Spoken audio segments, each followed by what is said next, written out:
have you ever wondered, does AI control the world? Take a second to guess.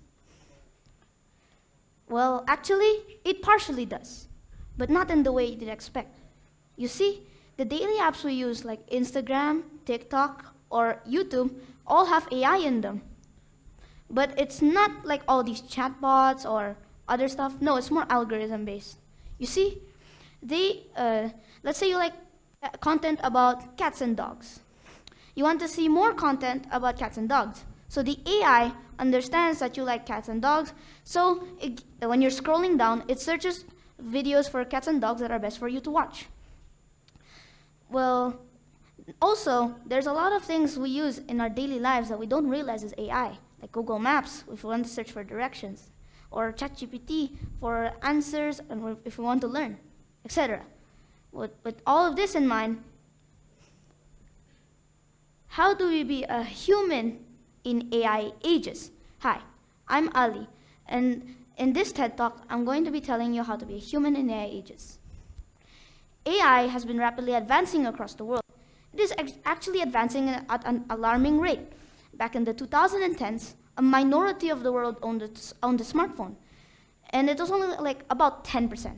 But now, in 2024, over 50% of the world owns a smartphone. Isn't that crazy? The thing is, there's a lot of new devices coming out, like laptops, new smartphones, Apple Watches, etc. And also, we have new AIs and new applications like ChatGPT that came out late 2022, and other AIs that are copying it shortly after. Well, with this in mind, I'm going to be giving you about 5 tips on how to be a human in AI ages. These 5 tips will not only help you understand AI a little more, but it'll also help you communicate with people, since people already develop slang language like Gen Z, or already people develop new applications, and maybe you can help understand technology more. So let's get into it. Number 1, adaptability. Adaptability is a crucial skill to have in today's quick changing and fast-paced world. You see, adaptability means that you adjust to the environments quickly and comfortably. So let's say you move from Ontario, Canada, all the way to Bandung, Indonesia. In Canada, it is a very cold place. There's a lot of wolves and there's forests, but in Bandung, it's much hotter. It can probably reach up to like 30 degrees. Plus, there's a lot of new forests, tropical areas, there's new insects, there's new animals. So eventually, you, as the Canadian, will adapt to this Indonesian climate. Well, you see, this is also pretty similar for technology. In the recent years, there's more applications coming out, like ChatGPT, Gemini AI, or Sora AI, and there's a lot of new devices coming out. So if we do not have adaptability and we do not learn how to use all these devices, we might get run over by the obstacles. And what do you mean by this? I'm meaning that maybe in the near future, everything will be using AI or technology, or maybe everything will be using technology, or maybe like everyone will go on Zoom meetings, maybe because some people cannot socialize. And my experience with adaptability is that when it was 2020, when COVID hit, right? We were all trapped inside our house for about 1.5 years. And that's not really good, right? We don't have the chance to socialize outside. We don't have much to do in our houses. So we didn't know what to do. But until we found Zoom. Zoom is an online video platform in where we can learn using FaceTime or videos, etc. So basically, we can learn using an application for us. Also, the thing is, I was very clueless on how to use Zoom and how to use everything else. But now, in 2024, I know how to use Zoom, I know how to use ChatGPT, all the other AI apps as well. And also, in late 2023, if some of you play Minecraft, I downloaded an app called Baritone. Baritone will help me find things more easily and more efficiently. But it is considered cheating in many servers, so I should not be using it because I don't like cheating. So this is more of a single player thing and not a multiplayer thing. Okay, let's go. And let's get to the second. Number 2, Personality. Personality is the characteristics of yourself. So basically, it's yourself. There's going to be a lot more people around the world, and there's going to be a lot of people you're going to be talking to.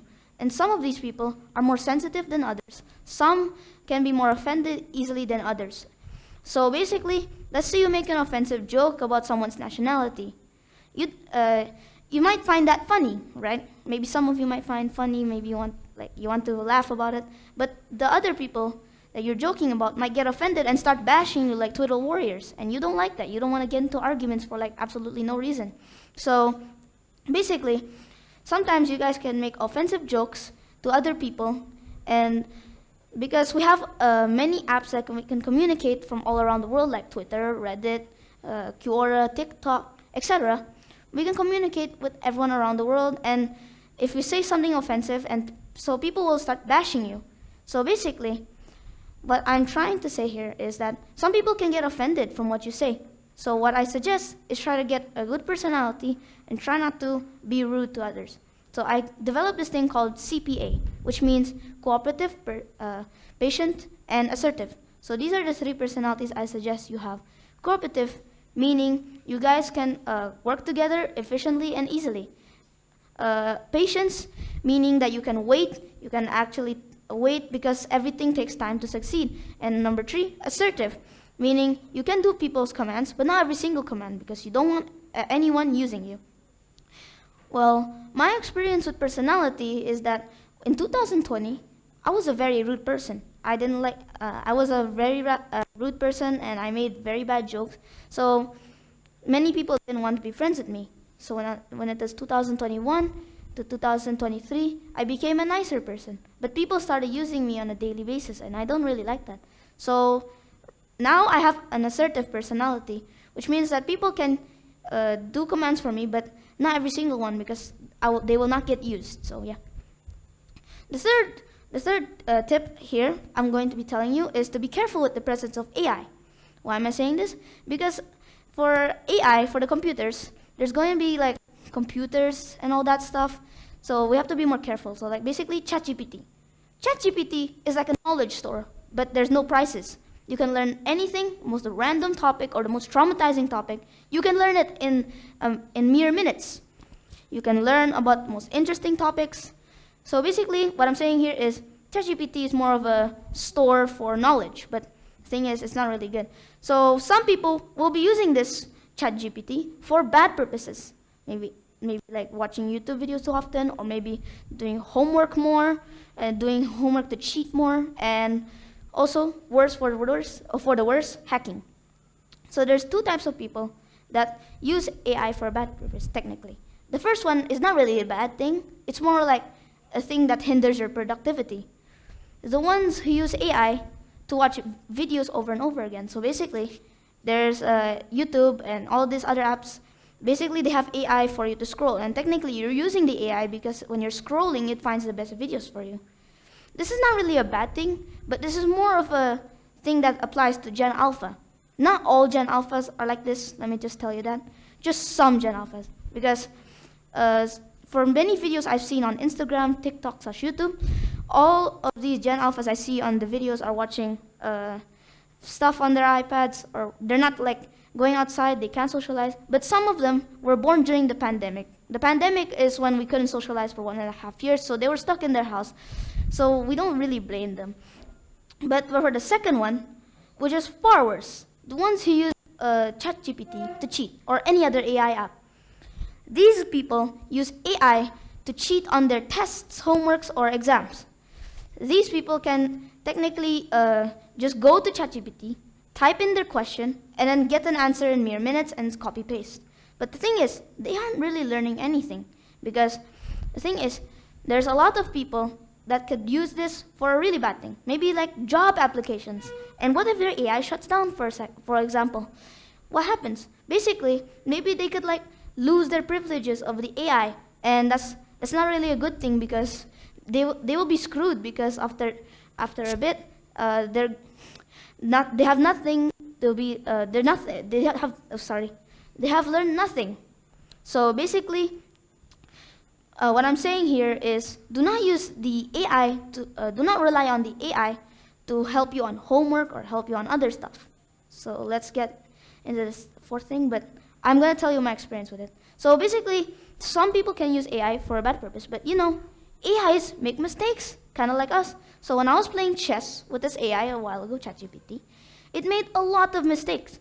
It doesn't even know how to play chess. Sometimes it moves pieces more steps than expected, or sometimes it undevelops other pieces, or maybe accidentally checkmating by doing an illegal move.